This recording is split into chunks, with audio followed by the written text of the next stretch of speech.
My mission is to help make our food system healthier, more sustainable and ethical. In a market where consumers are making more informed decisions about the food they buy, I believe that food businesses catering to these needs will be the most successful. I'm Michael Fox, CEO and co-founder of shiitake mushroom company Fable Food. For years, I've been obsessed with our food system. Welcome to my podcast where I talk shiitake with successful chefs, food industry executives and entrepreneurs to learn about what's led to their success in the food industry. Today I have the incredible honour of talking shiitake with Professor Peter Singer. In 1974, Peter wrote the book Animal Liberation, which laid the philosophical foundation for the vegan movement. This book played a huge role in my going vegan and co-founding Fable, so Peter has been hugely influential in my life. He's done the same for many others too. In addition to helping lead the animal rights movement, he's helped lead the effective altruism movement, and this year he retired as Professor of Bioethics at Princeton University. He's arguably the world's most famous living philosopher, and I'm incredibly proud to say he's been a big supporter of Fable over the years, from when we first met mushroom foraging in Melbourne until today. I'm honoured to present to you Professor Peter Singer.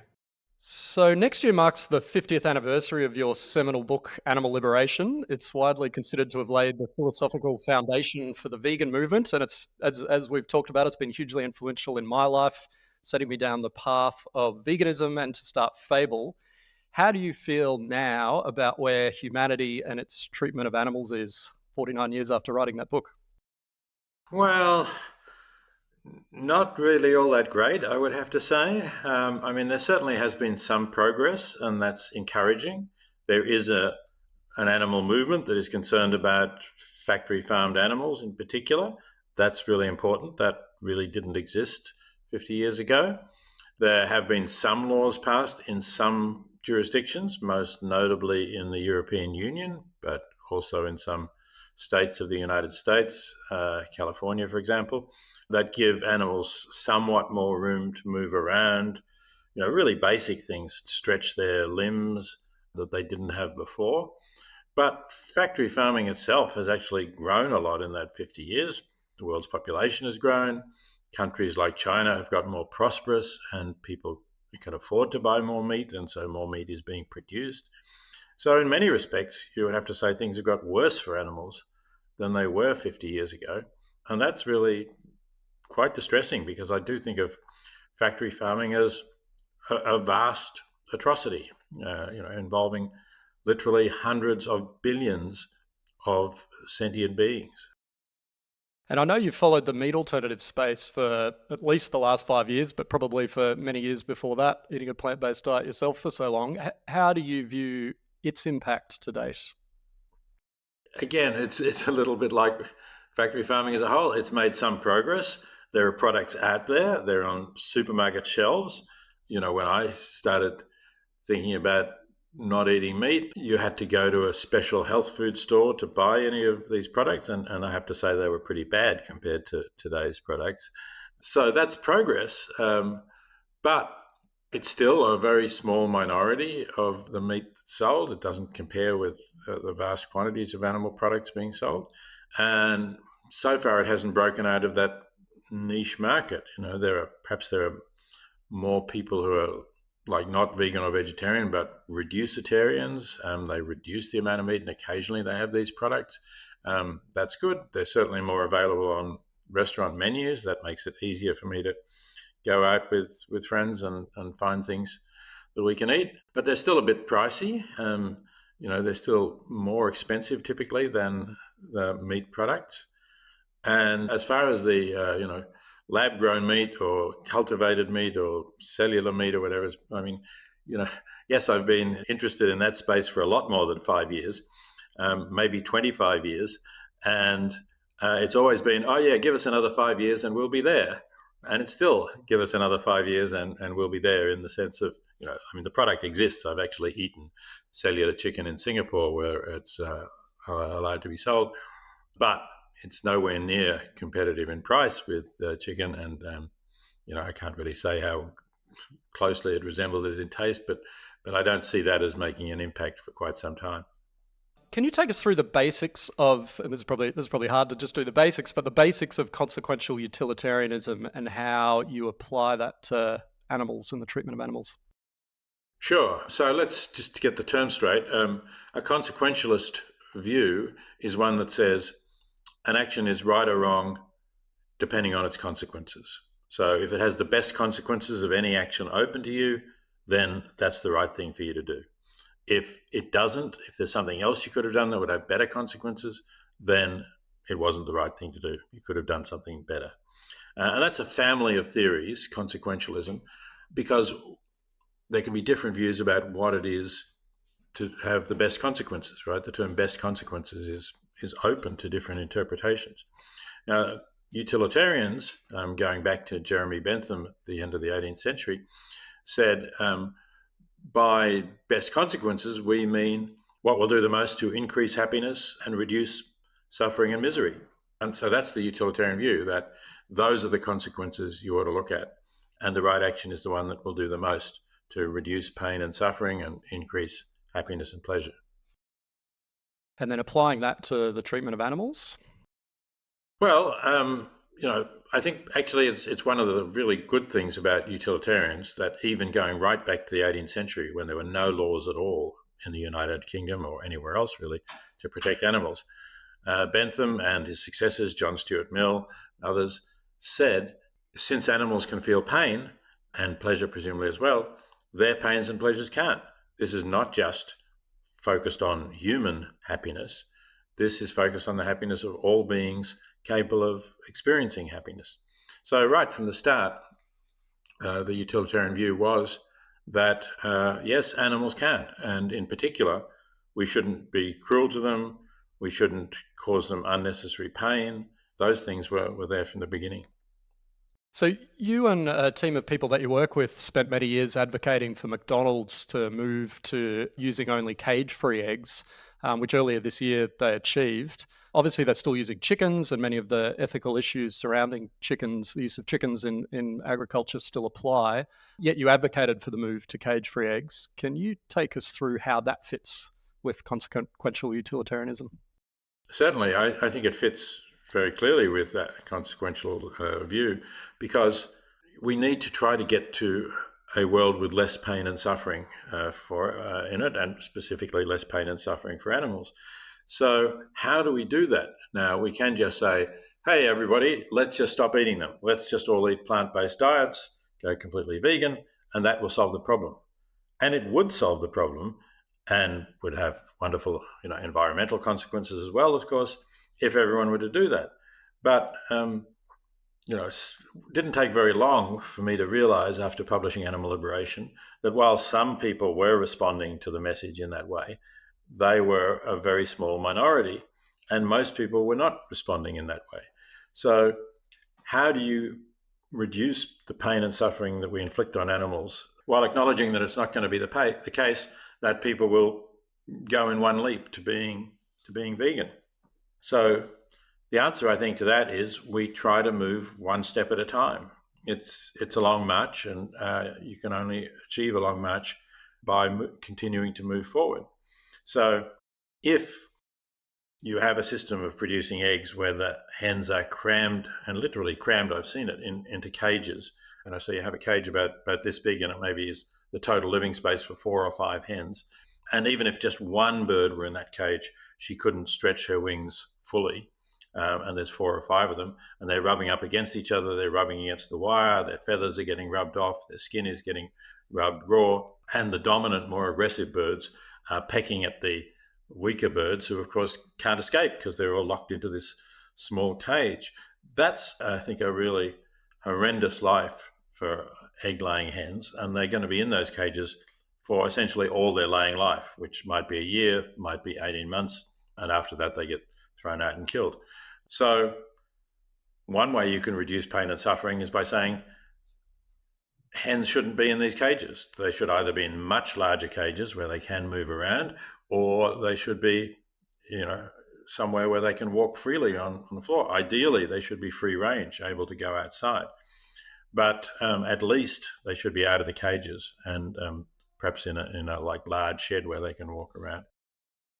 So if you can get an organization like McDonald's to make that commitment that they will stop using eggs from caged hens, and they use, I think, if I remember the figures, about 2 billion eggs a year. So there's a large impact on the egg supply. Then you will reduce suffering. And that's something that you can do. My friends and I particularly give credit to Henry Spiro, who's no longer with us, but I think was a huge innovative animal rights campaigner in the last quarter of the 20th century.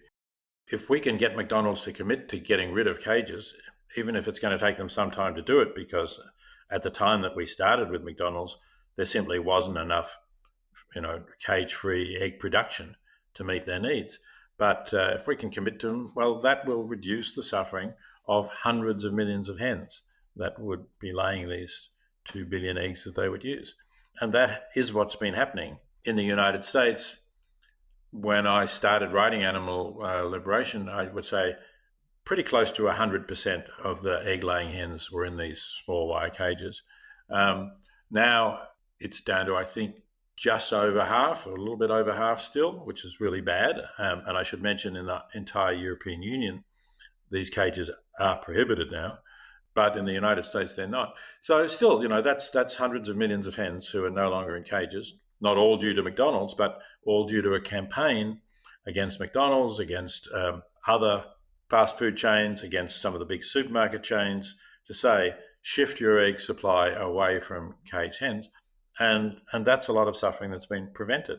As I say, it's far from the goal that we would like to reach, but it was an achievable goal. And a consequentialist ethic will say, do what has the best consequences. And if simply, standing up saying, hey, everybody go vegan, doesn't have good consequences, or, just very few people go vegan.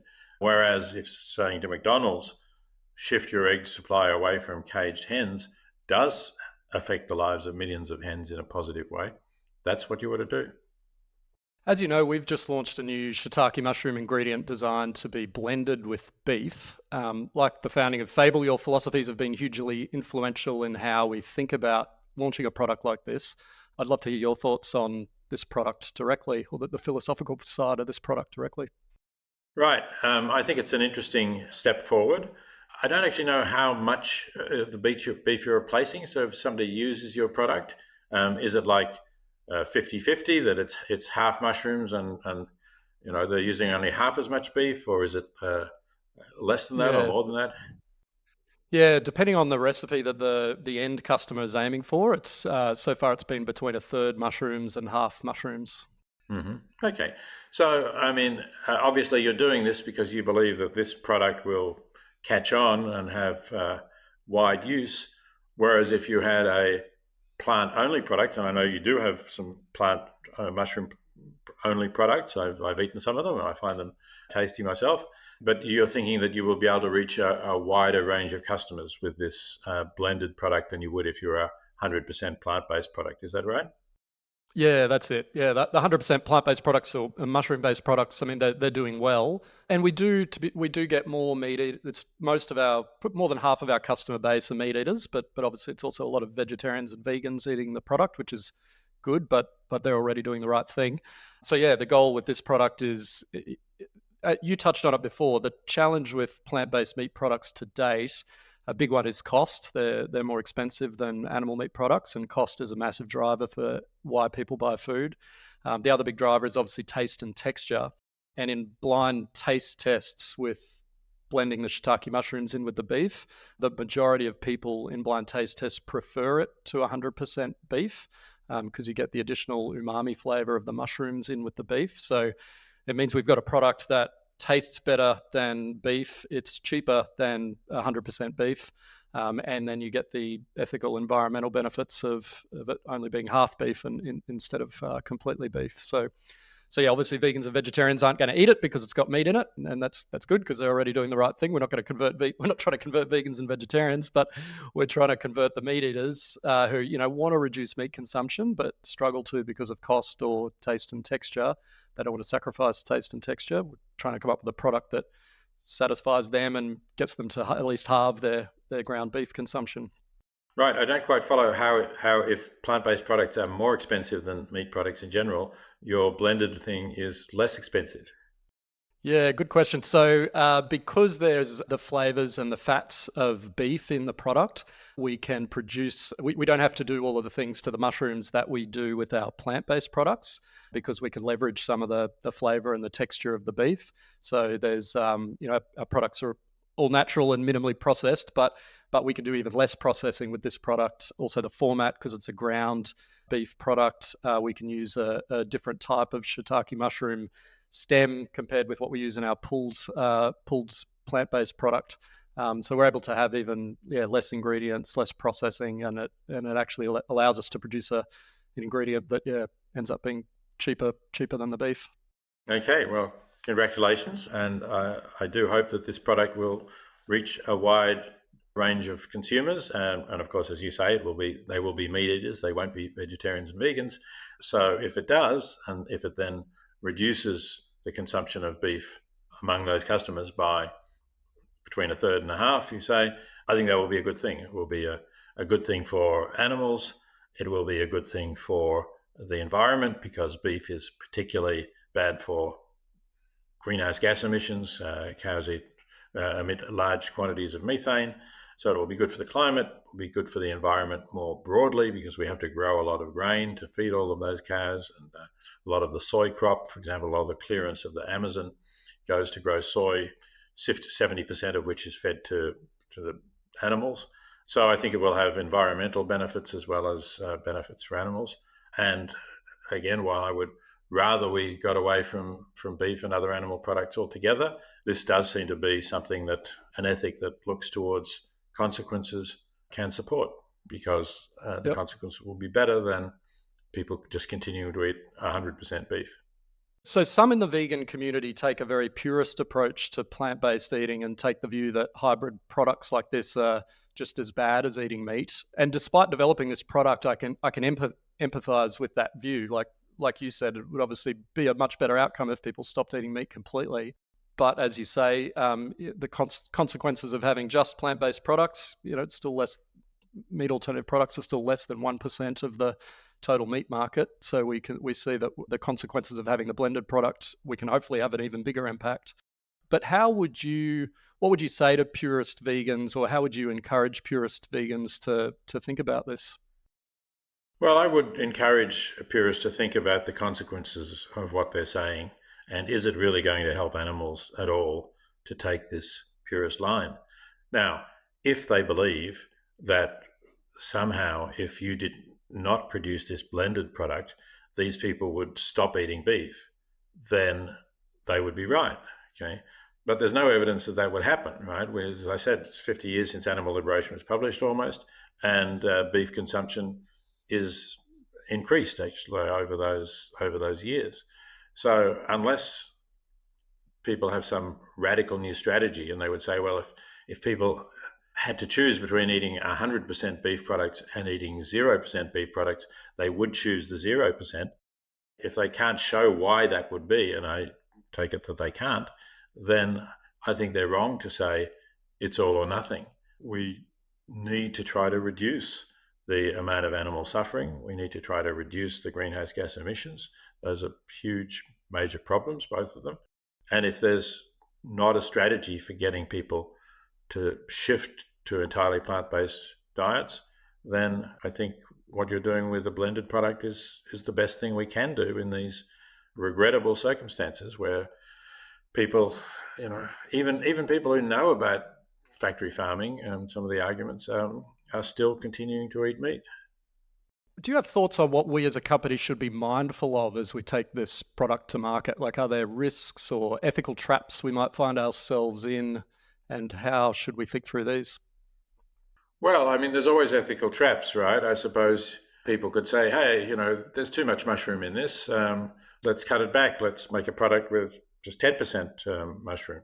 And, you could be tempted, I guess the kind of argument that we're talking about could go saying, well, 10% is still better than 0%.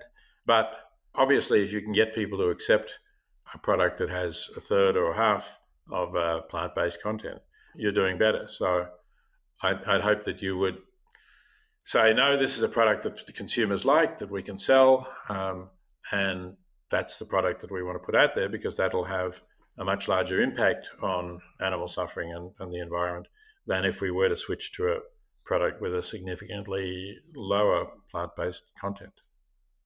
Yeah, thanks, Peter. It's always a pleasure and honor to speak with you. Yeah, thanks again for inspiring me to go vegan, me to start Fable, and really appreciate your thoughts on all of this. It's wonderful speaking with you. That's great. Good. And good luck with the product. I understand you're in the United States and you're trying to launch these new lines there, which of course is a hugely important market. Not that Australia doesn't count at all, but the US is 15 times the population, something like that. So yeah, good luck with that. Thanks, Peter. Appreciate it.